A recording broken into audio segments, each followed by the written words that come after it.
Muy buenas noches, hermanos.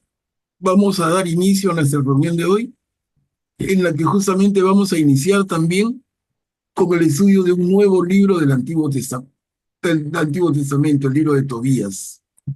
Es un libro muy lindo, un poco del corte del libro de Esther, en el sentido de que son relatos y que tienen un cierto tono histórico, sin que necesariamente lo sean. Pero relatos son, como vamos a ver, de todas maneras, ¿no? Esther es un cuento muy bien armado, muy bien estructurado, muy interesante. Y acá con Tobías vamos a ver algo parecido. Vamos a conocer a Tobías y la circunstancia que le toca vivir. Ahora, el relato se ambienta un poco antes que el libro de Esther, ¿no? Se ambienta en Asiria, en el periodo de la amenaza de los asirios al reino del norte. Pero aquí no entra tanto la historia. Aquí vale el relato por sí mismo. Bueno, antes de comenzar con el estudio detallado del libro, como acostumbramos, vamos a hacer una oración inicial. Esta vez va a estar a cargo del segundo Graciano. Adelante, Graciano. Gracias. Hermanos, buenas noches. En el nombre del Padre, del Hijo y del Espíritu Santo. Jesús Maestro, que has dicho, donde están dos o tres reunidos en mi nombre, allí estoy yo en medio de ellos. Quédate con nosotros, que estamos reunidos para meditar y comulgar con tu palabra. Tú eres el Maestro y la verdad. Ilumínanos para que comprendamos mejor las sagradas Escrituras. Tú eres el guía y el camino. Haz que seamos dóciles en tu seguimiento. Tú eres la vida. Haz que nuestros corazones sean la buena tierra donde la semilla de tu palabra produzca frutos abundantes de santidad y apostolado. Amén. En el nombre del Padre, del Hijo y del Espíritu Santo. Gracias, Graciano. Entonces, hermanos, vamos a comenzar con el estudio del libro de Tobías. Una preguntita así de arranque. ¿Cuánto conocen del libro de Tobías? ¿Conocen algo, parte, muy poquito o bastante? Nada, casi nada. Nada, hermano Pablo. Claro, es lo que pasa muchas veces. Muchas veces en la Biblia hay libros, por ejemplo, los evangelios, de los que conocemos mucho más. Pero libros como Esther o como Tobías son medio desconocidos, pero vamos a ver qué lindo es.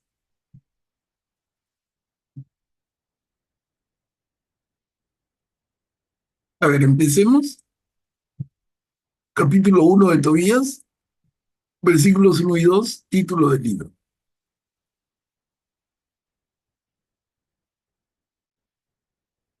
¿Quién puede leer? Yo leo, Arranca. Sí, adelante. Adelante, Julio. ya.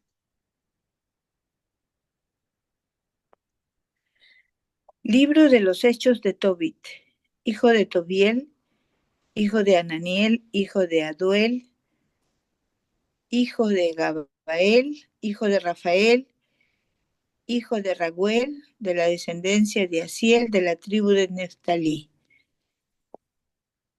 En tiempo de Salamanasar, rey de Asiria, Tobit fue deportado de Tisbé, que está al sur de Cades de Neftalí, en la Alta Galilea, más arriba de Jasor hacia el oeste y al norte de Sefet. Nos estoy presentando entonces el libro a partir de Tobit. A ver, un ratito. Voy a salir y volver a entrar yo para que se borren las marcas de la pantalla. No sé qué ha pasado. Un segundo.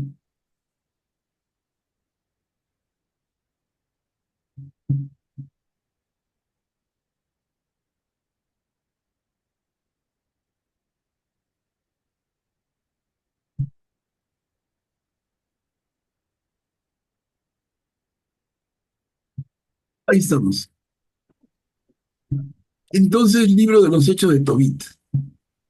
¿Qué tiene que ver Tobit? Nuestro libro es el libro de Tobías. Vamos a ver que Tobit es el padre de Tobías. ¿Ya? Entonces, ¿en qué época? En época de que están deportados los judíos, los israelitas, mejor dicho, en este caso, en tiempo de Salmanasar, rey de Asiria. O sea, en tiempos de la amenaza al reino del norte. Les digo, en el tiempo es un poco antes que lo último que hemos estado viendo, pero para los fines vale. Porque aquí, más que historia, es un relato con gran contenido. Acá vienen dos diapositivas. Tobit en su patria. En antes quería leer, creo, Emiliano. Adelante. Ya puedo continuar. Yo, Tobit, seguí los caminos de la verdad y de la justicia de todos los días de mi vida. Hice muchas limosnas a mis hermanos y a mis compatriotas deportados conmigo a Nínive, en el país de los asirios. Cuando yo era joven y vivía en mi país, en la tierra de Israel, toda la tribu de mi antepasado Neftalí se había separado de la casa de David y de Jerusalén, la ciudad elegida entre todas las tribus de Israel para ofrecer sacrificios, donde se había edificado y consagrado para todas las generaciones futuras del templo en la que habita Dios. Todos mis hermanos y la familia de Neftalí ofrecían sacrificios sobre todas las montañas de Galilea al terreno de Jeroboam, rey de Israel, había hecho en Dan. Muchas veces yo era el único que iba en peregrinación a Jerusalén, conforme a la prescripción que obliga para siempre a todo Israel. Me apresuraba a llevar a Jerusalén las primicias de los frutos y de los animales, el diezmo del ganado y las primicias de la esquila de las ovejas. Entregaba todo eso a los sacerdotes, hijos de Aarón, para los sacrificios del altar. Ujú. Entonces aquí vemos un hombre que diríamos, en términos bíblicos del Antiguo Testamento, un hombre muy justo. ¿No? Tobit lo están presentando claramente, un hombre muy justo. Y al final del segundo párrafo nos muestra lo que está pasando. Y dice, todos mis hermanos y la familia de Neftalí ofrecían sacrificios sobre todas las montañas de Galilea al ternero de Jeroboam. O sea, un dios, claramente un dios pagano. Jeroboam, rey de Israel, un dios pagano, un ternero, al cual le rinden culto. Y acá terminamos, Emiliano, porfa. Bien. A los levitas que cumplían sus funciones en Jerusalén, les entregaba el diezmo del vino y del trigo, del olivo, de las granadas y de los otros frutos. Cambiaba por dinero el segundo diezmo e iba a gastarlo cada año en Jerusalén. El tercer diezmo lo daba a los huérfanos, a las viudas y a los prosélitos que vivían con los israelitas. Lo repartía cada 3 años y los comíamos, siguiendo las prescripciones de la ley de Moisés y las instrucciones de Débora, madre de nuestro antepasado Aniniel, porque mi padre había muerto dejándome huérfano. Cuando me hice hombre, me casé con una mujer de la descendencia de nuestros padres que se llamaba Ana, y de ella tuve un hijo al que llamé Tobías. Ujú. Aquí aparece Tobías en escena. Gracias, Emiliano. Entonces, como vemos, Tobit, el padre de Tobías, es un israelita del norte deportado en tiempos de la conquista siria. Nos cuenta cómo actúa, con qué generosidad, siguiendo lo que para él es la ley de Dios, compartir, y luego cómo tiene un hijo a quien llama Tobías. Ya tenemos dos diapositivas más. Tobit en el destierro.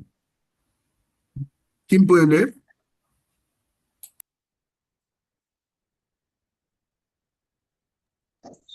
Yo, Manuel Pablo. Gracias, A Juan. ver, después que me deportaron a Siria y fui llevado cautivo, llegué a Nínive. Todos mis hermanos y mis compatriotas comían los manjares de los paganos, pero yo me cuidaba muy bien de comer esos manjares. Y como me acordaba de mi Dios de todo corazón, el Altísimo me concedió el favor de Salmanasar y llegué a ser el encargado de sus compras. Yo iba a Media y hacía las compras hasta que él murió.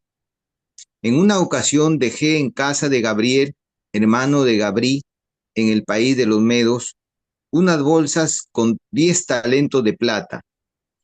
Al morir Salmanasar, reinó en lugar de él su hijo Senaquerib. Entonces se interrumpieron las comunicaciones con Media y ya no pude volver allí.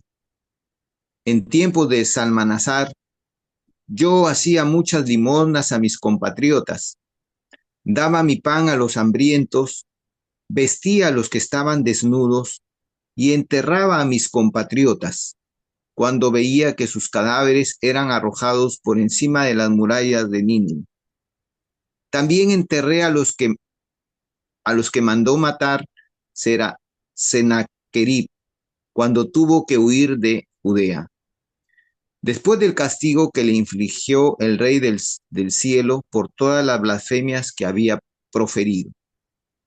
Lleno de cólera, Senaquerib mató a muchos israelitas. Yo ocultaba sus cuerpos para enterrarlos, y aunque él los buscaba, no podía encontrarlos. Bien. Y terminamos, Juan. Sí. Un ninivita informó al rey que era yo el que los enterraba clandestinamente. Cuando supe que el rey estaba informado de eso y que me buscaba para matarme, tuve miedo y me escapé. Todos mis bienes fueron embargados y confiscados para el tesoro real. No me quedó nada, excepto mi esposa Ana y mi hijo Tobías. Pero antes de 40 días, el rey fue asesinado por sus dos hijos, que luego huyeron a los montes de Ararat. Su hijo Azaradón reinó en lugar de él y confió a Ajicar, hijo de mi hermano Anael, la contabilidad y la administración general del reino.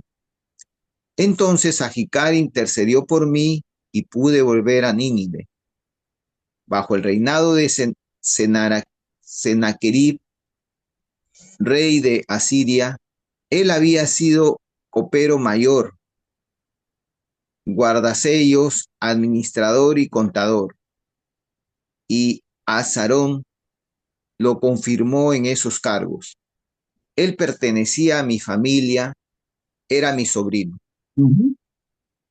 Bien, Juan, gracias. Nos está poniendo entonces en el contexto del relato. Es claro, ¿no? Como le digo, es un relato. Igual si alguien quiere intervenir, por favor, con toda confianza. Pero vamos avanzando. Acá otra vez dos diapositivas. Las buenas obras de Tobit. Y ya nos adelantaron varias buenas obras, como eso de enterrar a los muertos israelitas, que le causó el rechazo del rey de Asiria. Pero vamos a ver más buenas obras. ¿Quién puede leer? Yo puedo leer, hermano Pablo. Gracias, Graciela. Durante el reinado de Azaradón, regresé a mi casa y me devolvieron a mi mujer Ana y a mi hijo Tobías. En nuestra fiesta de Pentecostés, que es la santa fiesta de las 7 semanas, me prepararon una buena comida y yo me dispuse a comer. Cuando me encontré con la mesa llena de manjares, le dije a mi hijo Tobías, hijo mío, ve a buscar entre nuestros hermanos deportados en Nínive algún pobre que se acuerde de todo corazón del Señor y tráelo para que comparta mi comida. Yo esperaré hasta que tú vuelvas. Tobías salió a buscar a un pobre entre nuestros hermanos, pero regresó diciéndome, Padre, yo le pregunté, ¿qué pasa, hijo? Y él agregó, Padre, uno de nuestro pueblo ha sido asesinado. Lo acaban de estrangular en la plaza del mercado y su cadáver está tirado allí. Entonces me levanté rápidamente y sin probar la comida fui a retirar el cadáver de la plaza y lo deposité en una habitación para enterrarlo al atardecer. Ujú. A ver, entonces, Al terminamos. volver, al volver me lavé y me puse a comer muy apenado, recordando las palabras del profeta Amós contra Betel. Sus fiestas se convertirán en duelo y todos sus cantos en lamentaciones. Y me puse a llorar. A la caída del sol cavé una fosa y enterré el cadáver. Mis vecinos se burlaban de mí, diciendo, todavía no ha escarmentado. Por este mismo motivo ya lo buscaron para matarlo. Apenas pude escapar y ahora vuelve a enterrar a los muertos. Ujú. Gracias, Graciela. O sea, Tobit como que no aprende, ¿no? Entre comillas. Persiste en su conducta y se vuelve a arriesgar enterrando a un muerto del pueblo de Israel. Augusto, adelante. Pero en esta época, buenas noches, pero en esta época en el pueblo de Israel, digamos que era distinto a las costumbres que ya se tenían en la época de Jesús, ¿no? En donde la pureza ritual no podían, no querían tocar cadáveres, ¿no? Aquí apenas toca el cadáver y lo entierra, se lava normal y sigue comiendo, ¿no? O se va a sus aposentos a dormir, ¿no?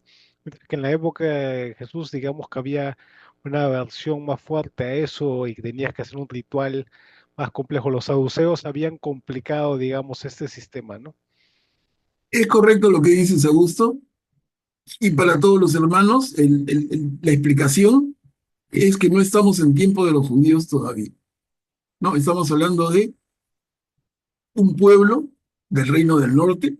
Dice que Tobit viene de la tribu de Neftalí, ¿no? Está en poder de los asirios, o sea, es un buen poco de tiempo antes de los judíos, que son los que van a insertar estas normas mucho más radicales, el que vamos a conocer a través de Jesús.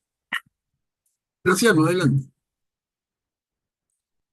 Gracias, Manuel Pablo. En diapositivas anteriores me llama la atención que describe 3 tipos de diezmo. Incluso el último, el tercero, lo repartía cada 3 años. Este, no sé si tuvieras algún comentario al respecto, ¿no?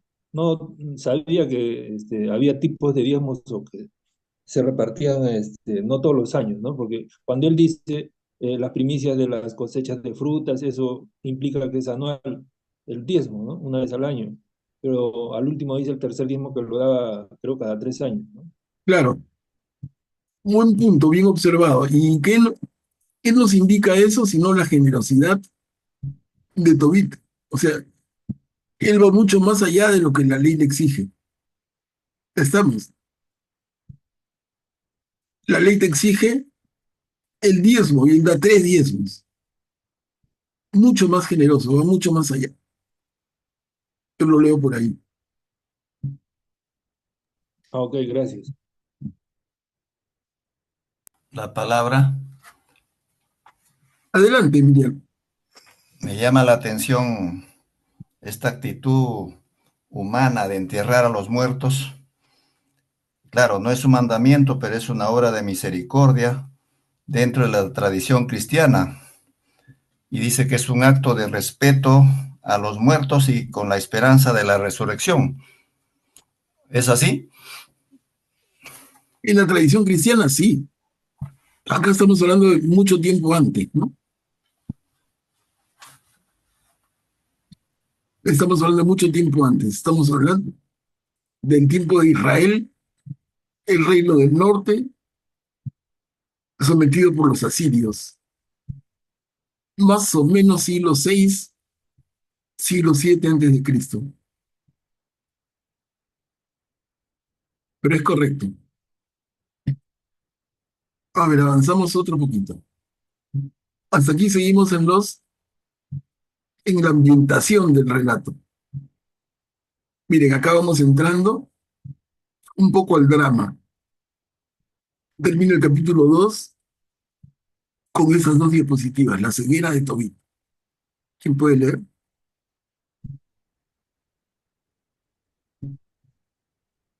Notemos cómo el relato está en primera persona, ¿no? Tobit, el padre de Tobías, lo cuenta todo en primera persona. Así está, así estamos leyendo. Yo leo. Adelante. Aquella misma noche, después de bañarme, salí al patio y me acosté a dormir junto a la pared, con la cara descubierta a causa del calor. Yo no sabía que arriba en la pared habían unos gorriones. De pronto su estiércol caliente cayó sobre mis ojos, produciéndome unas manchas blancas. Me hice atender por los médicos, pero cuantos más remedios me aplicaban, menos veía a causa de las manchas, hasta que me quedé completamente ciego. Así estuve 4 años privado de la vista, y todos mis parientes estaban afligidos. Ajicar me proveyó de lo necesario durante 2 años, hasta que partió para Elimaida.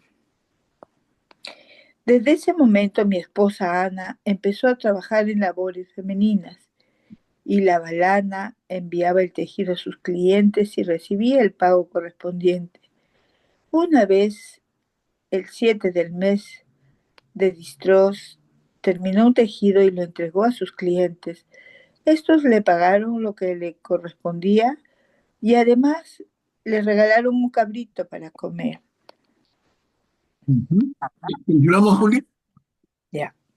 Cuando entró en mi casa, el cabrito comenzó a balar. Yo llamé a mi mujer y le pregunté, ¿de dónde salió ese cabrito? ¿No habría sido robado? Devuélvelo a sus dueños porque no podemos comer nada robado. Ella me respondió, pero si es un regalo que me han hecho, además del pago. Yo no le creí e insistía que lo devolviera a sus dueños, llegando a enojarme con ella por este asunto. Entonces ella me replicó, ¿para qué te sirvieron tus limosnas y tus obras de justicia? Ahora se ve bien claro. Gracias, Juli. La mujer lo cuadra, ¿no? No me crees. Y finalmente, ¿para qué te sirvieron tus limosnas? ¿Para qué te sirvieron tus obras de justicia? Ahora ve bien claro. Están pasando necesidades bien fuertes. Y la mujer le reclama, ¿no? A ver, entramos al capítulo 3. La oración de Tobit. Acá empieza, digamos, luego del antecedente, se empieza a volver bonita la historia. La oración de Tobit. ¿Quién puede leer? Acá me he equivocado, perdón. ¿Puedo? Es una sola diapositiva, me he equivocado en... Sí, es una sola diapositiva, ese dos, ignoren ese dos. ¿Puedo leer? Sí, La oración de Tobit. Con el alma llena de aflicción, suspirando y llorando, comencé a orar y a lamentarme, diciendo, Tú eres justo, Señor, y todas tus obras son justas. Todos tus caminos son fidelidad y verdad, y eres tú el que juzgas al mundo. Y ahora, Señor, acuérdate de mí y míreme. No me castigues por mis pecados y mis errores, ni por los que mis padres cometieron delante de ti.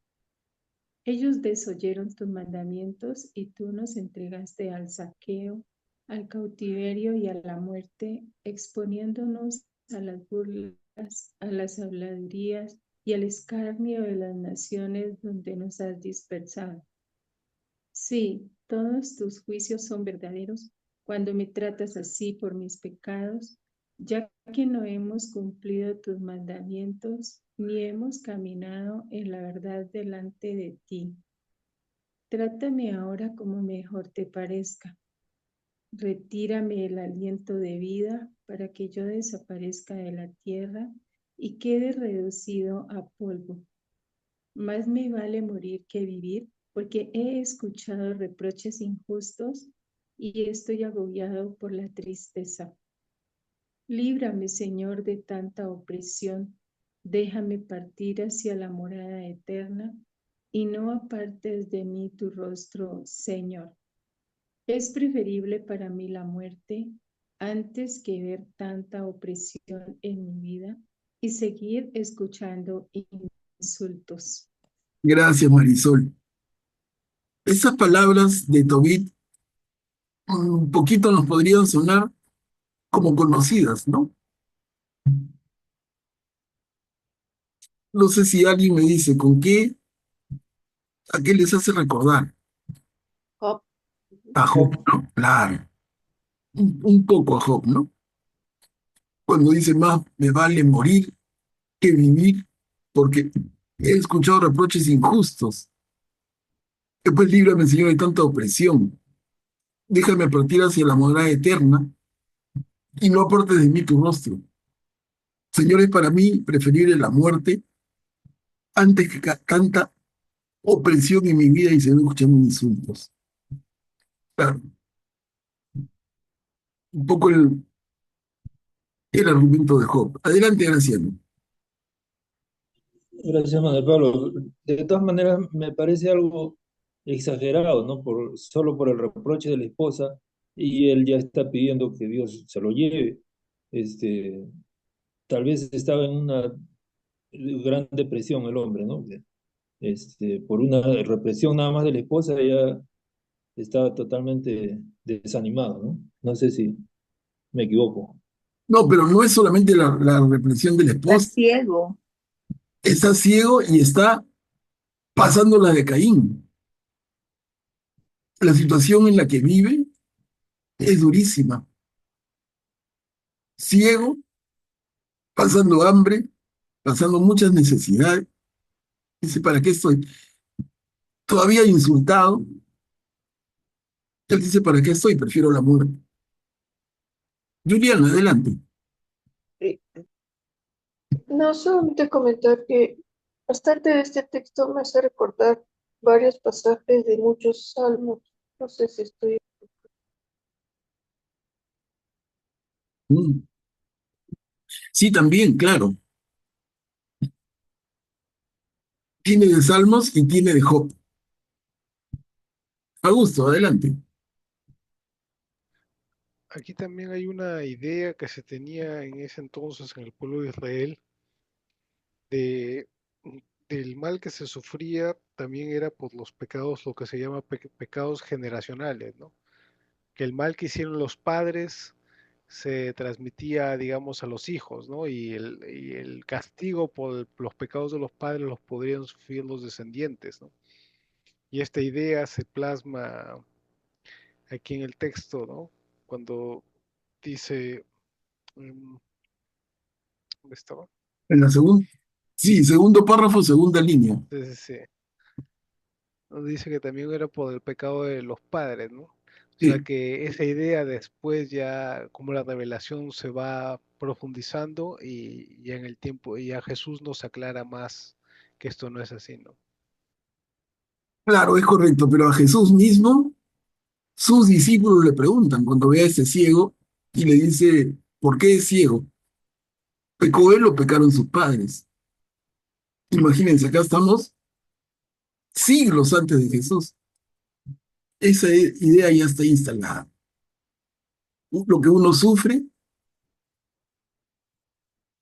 es en pago de pecados propios o de sus antecesores. Idea que Jesús va a descartar, pero que va a permanecer todavía. Y hasta el día de hoy todavía hay gente que piensa así. Te pasa algo malo y dicen, ¿qué habrás hecho? ¿Qué pecado estarás pagando? ¿No? Y estamos en el siglo XXI, imagínense. Bueno, a ver, avanzamos. Las desgracias de Sara. Acá introducen un nuevo personaje que es esta Sara, que tiene el mismo nombre, pero no es la Sara esposa de Abraham, para nada, absolutamente, es un nombre judío. A ver, ¿quién nos lee las desgracias de Sara? Ese mismo día sucedió que Sara, hija de Raguel, que vivía en Ecbátana, en Media, fue insultada por una de las esclavas de su padre, porque Sara se había casado 7 veces, pero el malvado demonio Asmodeo había matado a sus maridos, uno después de otro, antes de que tuvieran relaciones con ella. La esclava le dijo: Eres tú la que matas a tus maridos. Te has casado con 7 y ni uno solo te ha dado su nombre. Que tus maridos hayan muerto no es razón para que nos castigues. Ve a reunirte con ellos y que jamás veamos ni a un hijo ni a una hija tuyos. Aquel día Sara se entristeció mucho, se puso a llorar y subió a la habitación de su padre con la intención de ahorcarse. Pero luego pensó: ¿y si eso da motivo a que insulten a mi padre y le digan: tú no tenías más que una hija querida y ella se ha ahorcado por sus desgracias?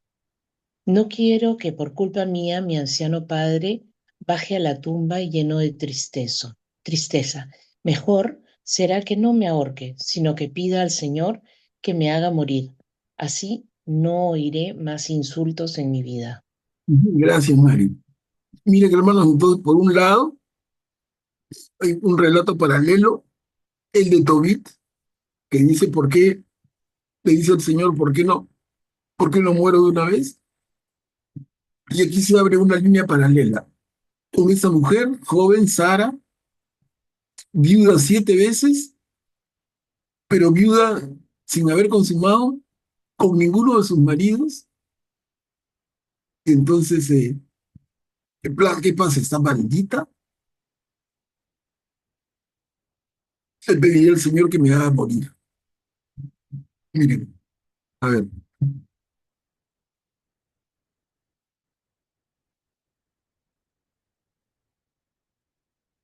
Entonces, la oración de Sara.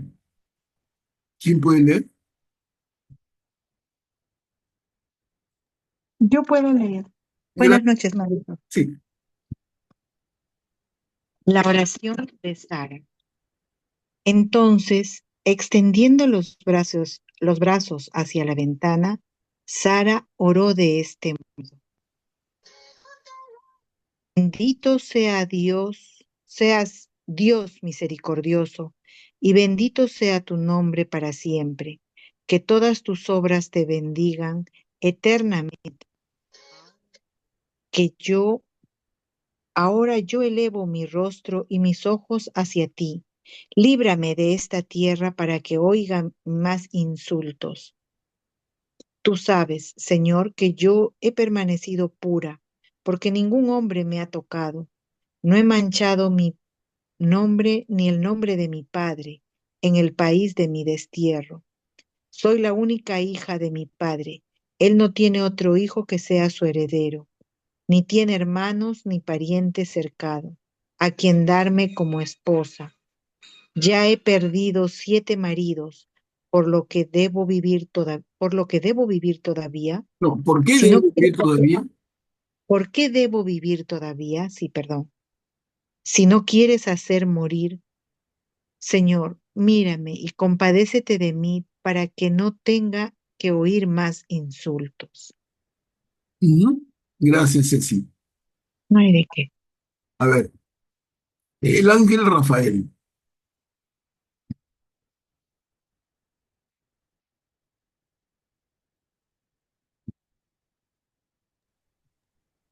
A A un un mismo mismo tiempo, tiempo,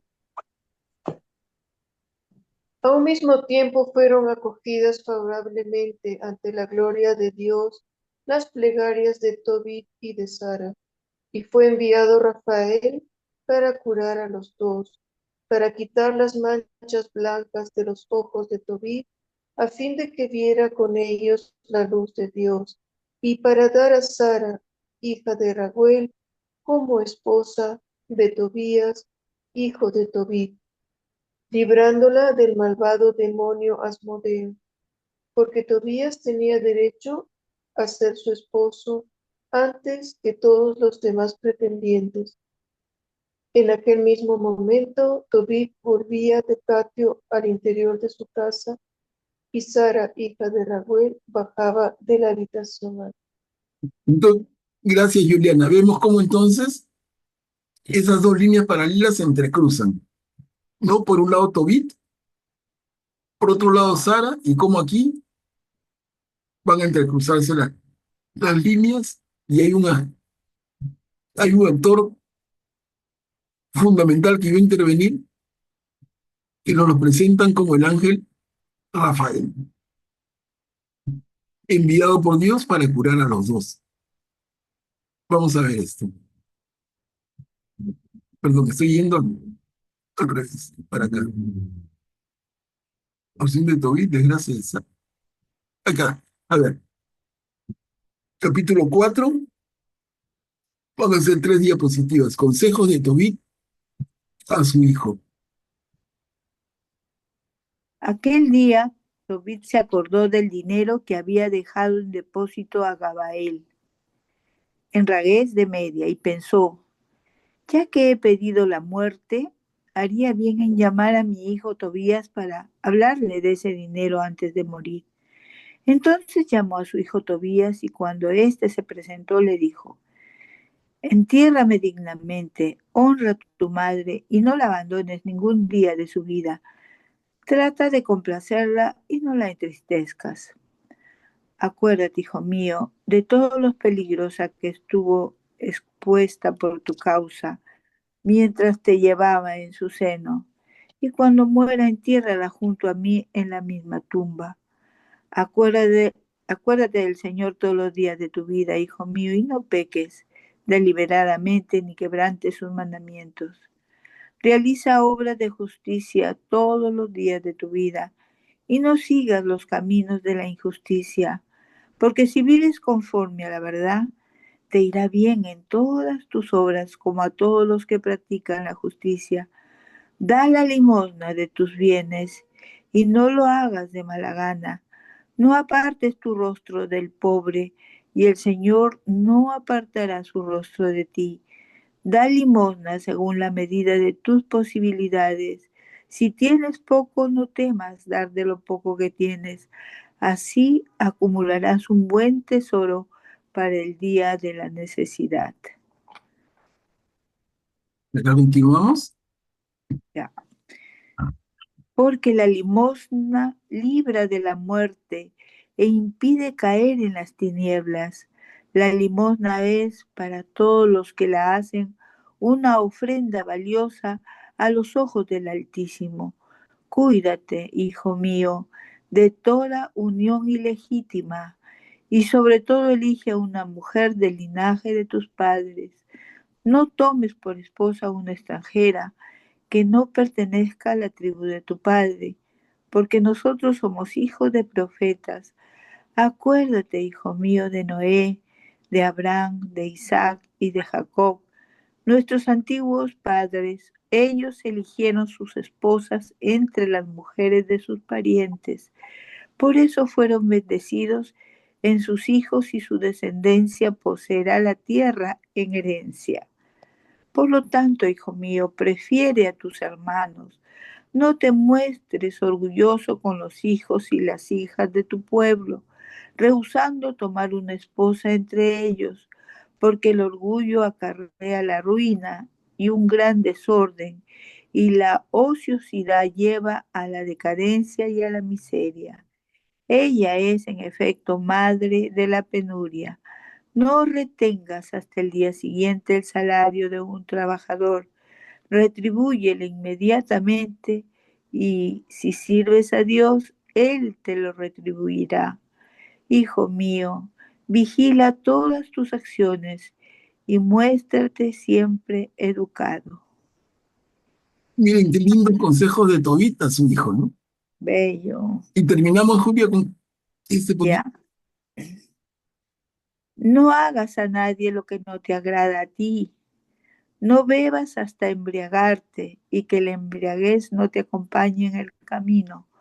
Comparte tu pan con los que tienen hambre y tus vestidos con los que están desnudos. Da limosna a todo lo que te sobra y no lo hagas de mala gana. Ofrece tu pan sobre la tumba de los justos, pero no lo des a los pecadores. Pide consejo a las personas sensatas y no desprecies un buen consejo. En cualquier circunstancia bendice al Señor, tu Dios, pídele que dirija tus pasos y que todos tus caminos y todos tus proyectos lleven a feliz término, porque ningún pueblo posee la sabiduría, sino que es el Señor el que da todos los bienes. Él humilla a quien quiere hasta lo más profundo del abismo. Hijo mío, acuérdate de estos preceptos y que nunca se borren de tu corazón. Gracias, Julia. Hermoso. Han leído el largo texto. Muy bien, gracias. Miren qué lindo. Entonces estamos en que Tobías recibe consejos de su padre, que se siente como que está en las últimas. Entonces, cásate con una mujer que sea de nuestro pueblo. Le hace mención a Noé, a Abraham, a Isaac, a Jacob. Le habla de actuar con generosidad, preocupándose de los demás, que es una preocupación constante de los hombres santos del pueblo de Israel. Karim, adelante. Manuel Pablo, Manuel Pablo, yo tenía esta cita de 4:1:19 como la oración de Tobit, y aquí veo que dice consejos de Tobit a su hijo.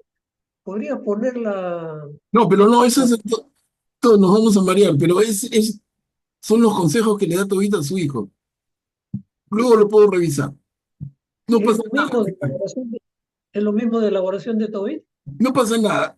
No nos confundamos, porque está clarísimo el texto, ¿no? Si hay un error, que no nos distraiga, pero el devenir está claro. Tobit le está dando consejos a su hijo Tobías, clarísimos. Después puedo revisarlo, en todo caso, para no confundir ahora. Yo Karina, te ¿había hablo de lo, levantado la mano? perdón, yo Sí, no te hablo de la tenía, Biblia, sino de lo que he leído acá. Después lo veo, Guillermo. Ok, de acuerdo. Karina, ¿había tenía levantado la mano? sí, tenía una pregunta. Esa, esa solidaridad, misericordia, esos consejos, se supone que son solamente digamos, eh, para los de la misma tribu, la misma descendencia, porque cuando dice no des, ofrece tu pan sobre la tumba de los justos, pero no de los pecadores, se refiere, supongo, que a los paganos, a otra gente, ¿no? Que no sea los extranjeros, me supongo, ¿no? Porque igual que no te cases con una extranjera, también sería como que no des limosna también a los extranjeros, o sea, toda esa solidaridad y esa caridad es solamente para la gente israelita nada más, ¿se Sí, entendería así? es correcto, Karina. Sí, esa Ok, solidaridad es entre ellos, dentro de su pueblo. vaya, Sí, Esto va a cambiar con Jesús, que amplía absolutamente el concepto de prójimo. Aquí el prójimo es el hermano de raza, de fe. Graciano, adelante. Gracias, Manuel Pablo. Recuerda también a Esdras, ¿no? Cuando se tomaron la determinación de expulsar a todas las esposas y esposos que no eran de su misma tribu, ¿no? Y la consulta que te hago es si este libro fue escrito antes o después de Esdras. ¿Cuál sirvió de base a cuál? No, claro, les dije antes, este libro es de la época de la conquista asiria y Esdras es Ah, ok, ok. después del Sí, sí, sí. retorno babilonio. O sea, Ok, aquí gracias. primero es este libro, lejos antes que Esdras. Este libro es más antiguo que Esdras, por lo menos en 300 o 400 años. Julián, adelante.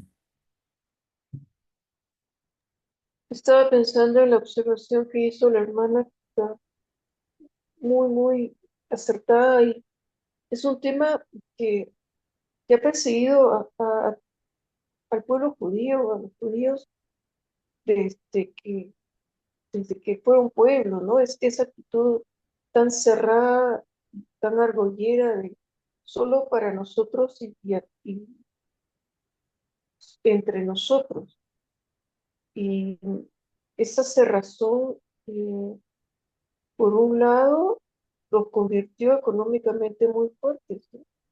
Porque no sacan un centavo a nadie más que dentro de ellos mismos y entre ellos siempre se han ayudado mucho. Pero también les ha acarreado, me parece, a lo largo de la historia, muchos enemigos, ¿no? Esa misma cerrazón que les ha dado ese mismo poderío económico y esa herencia de que en tantos campos, especialmente en el campo de los negocios, que siempre han destacado, ¿no? No sé si tienes alguna No, no, comentario. estoy de acuerdo contigo y esto le trajo a los judíos bastante rechazo de la población, que no era, que Israel, perdón, le trajo a los israelitas bastante rechazo de población no israelita, a quienes ellos segregaban, a quienes ellos marginaban. Sí, definitivamente, ¿no? Karin, adelante. No, simplemente estaba tratando de traer esta carta, bueno, esta carta, digo, este relato a la actualidad y cuando al inicio se decía, por ejemplo, de que cómo él prefería Tobit morir por todas las desgracias que estaba pasando, ¿no? Pero entiendo eh, que una persona que está en buena posición económica, digamos ahorita, ¿no? Y que aumenta otro, tiene una discapacidad que no puede sustentar su familia, y en esa época todavía el hombre no podía llevar su familia, pues era o sea, una deshonra o algo mal visto, ¿no? Y que la mujer tenga que trabajar para, digamos, mantener la casa. Y supongo que él había sido muy generoso, de hecho cuenta todo lo que hacía, los diezmos, todo, pero yo supongo que hay gente que también se aprovechaba de eso y que él podría decir, bueno, con todo lo que he hecho, mira, la gente me da la espalda, ¿dónde están mis amigos, no? Ahorita yo podríamos pensar en eso también, ¿no? O sea, en los buenos tiempos se tienen los amigos, pero en las desgracias, ¿dónde están, no? Claro, Entonces creo que también todo eso, para terminar las primeras diapositivas, te lleva a pensar, pues, que he hecho, ¿no? Con mi vida, no tengo nada, o sea, no todo ha sido en vano y bueno, pero el que sostiene ahí es la fe, ¿no? Son los verdaderos amigos, son aquellos que te dan buenos consejos, que serán uno o dos en toda tu vida, ¿no? O sea, no tendrás más, creo, los demás son compañeros de vida, se podría decir, ¿no? Pero entiendo que de repente todas estas situaciones son las que llevaron a Tobit hasta pedir la muerte, ¿no? Porque ya tenía, se podría decir, una muerte social también ya, ¿no? De repente. claro. Sí, sí, sí, de acuerdo, Karin. A ver, continuamos esta más breve con la que se termina el capítulo 4. Anuncio del dinero depositado. Sigue hablando Tobit a su hijo, ¿no?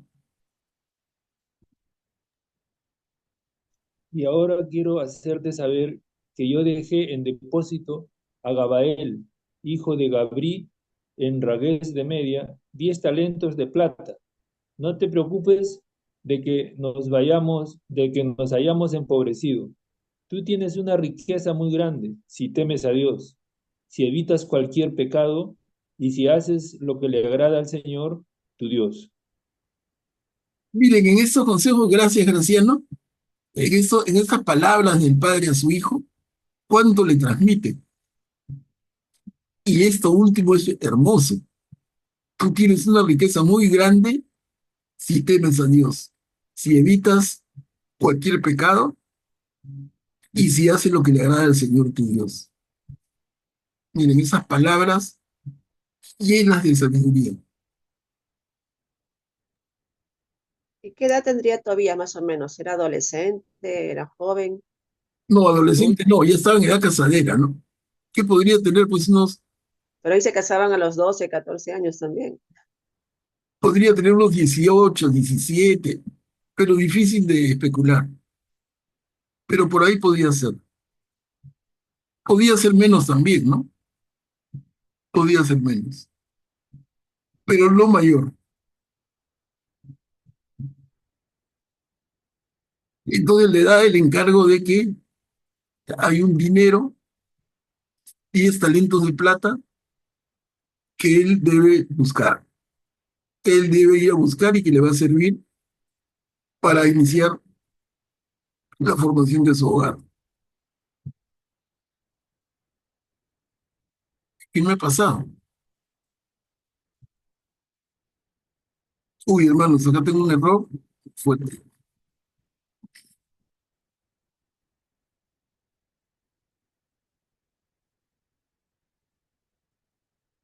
Llego hasta aquí. Hermanos, disculpen, no sé, tengo un problema con el archivo y a estas alturas son las 9, No te preocupes. pero tenemos, como nunca, estamos terminando media hora antes por un error mío. No hay Está problema. bien, Juan Pablo. Voy a subsanarlo. Pero en todo caso ya le entramos a la historia de Tobit y su hijo Tobías. Y estamos viendo un poco la parte que me parece más linda, es la que empezamos a ver. Al margen de las desventuras de Tobit y de las cosas que le suceden a la joven Sara, pero qué linda esta relación del padre con el hijo y cómo eh, el padre aconseja a su hijo con tanta sabiduría, ¿no? Eso es en el capítulo 4. Hasta aquí, hermanos, ¿algún comentario? Sí, Yo estaba pensando, Mano Pablo, me parece algo curioso, Tobit tenía 10 talentos. 10 talentos en esa época, era una millonada de plata. claro. Y desde que se pone ciego, empieza a vivir en la pobreza, tiene como que trabajar la mujer, se siente tan desgraciado. O sea, ¿por qué no pensó en esos 10 talentos antes, no? Lo que lindo que se acuerde de que ahora su hijo se casa y tenga a disposición eso, pero no sé, que hubiese conseguido solamente un talento de esa plata, hubiese salido de la pobreza inmediatamente. Es algo que me llama la atención porque no suena muy coherente. Claro, esa parte de la historia queda para especular, ¿no? ¿Por qué no la recupera él antes? ¿Por qué espera que sea la dote para el hijo que se casa? En fin, ese tema no queda claro. Pero vale la duda. Graciano, adelante. Gracias, Manuel Pablo. En la última diapositiva, él le anuncia al hijo que tiene dinero en un lugar, ¿no? Pero de todas maneras le resalta, ¿no? Que la riqueza mayor es si teme a Dios. O sea, pone a Dios por delante del dinero, ¿no? Que eso es lo que es una de las bases del cristianismo, ¿no? Ujú. Gracias. Gracias. Otra preguntita. Emiliano, adelante. Estoy preocupado para dormir hoy día tranquilo. ¿Qué pasó con los 7 maridos que no hicieron sexo? ¿Qué ha pasado ahí? Otra vez podemos especular, Emiliano, ¿no? El asunto es que morían antes de consumar el matrimonio, cada uno moría. Y por eso se empieza a hablar de esta joven Sara como una mujer, como una maldición. Pero más que eso no sabemos. Tengamos en Pero no cuenta era, que son relatos, o sea, no son hechos históricos de ninguna manera. Son relatos. Y aquí funciona todo lo que quieres, la imaginación, ¿no? En América Latina somos expertos en ese estilo. Hay una novela que es la cumbre número uno de la literatura de este tipo. En América Latina, no sé si la han podido leer, se llama Pedro Páramo, de Juan Rulfo, un mexicano. Ujú. La obra más extraordinaria escrita en América Latina, en toda nuestra historia. Lindísima. Es lo que se llama el realismo mágico.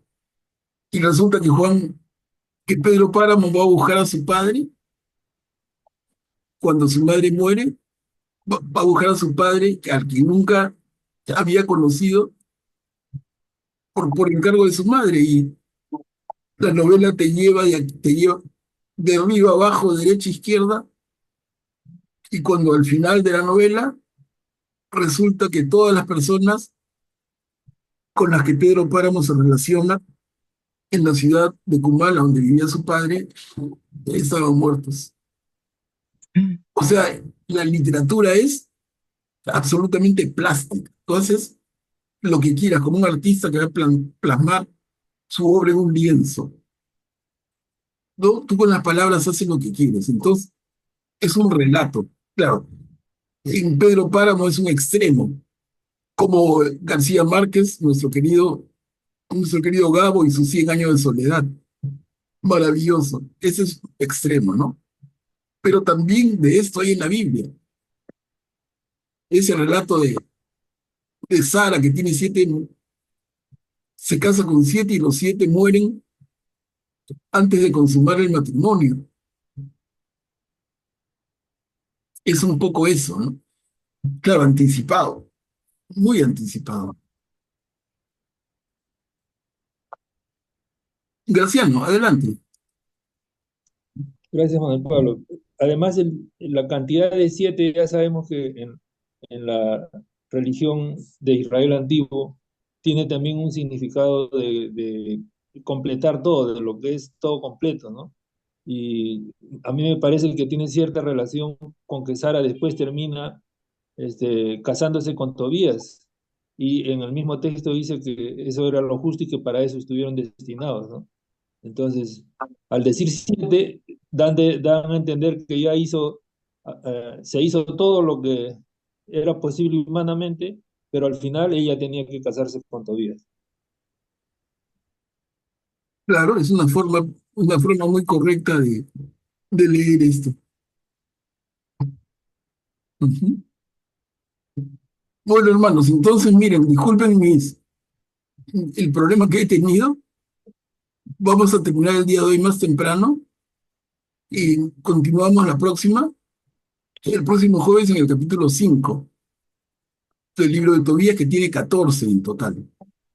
Entonces es un relato corto, pero ya estamos viendo el valor. Y el valor está en la manera en que el padre orienta a su hijo. Y luego la forma en que el hijo se relaciona con Sara en la intervención del ángel Rafael. Es muy lindo eso. Listo, hermanos, entonces vamos a quedar aquí.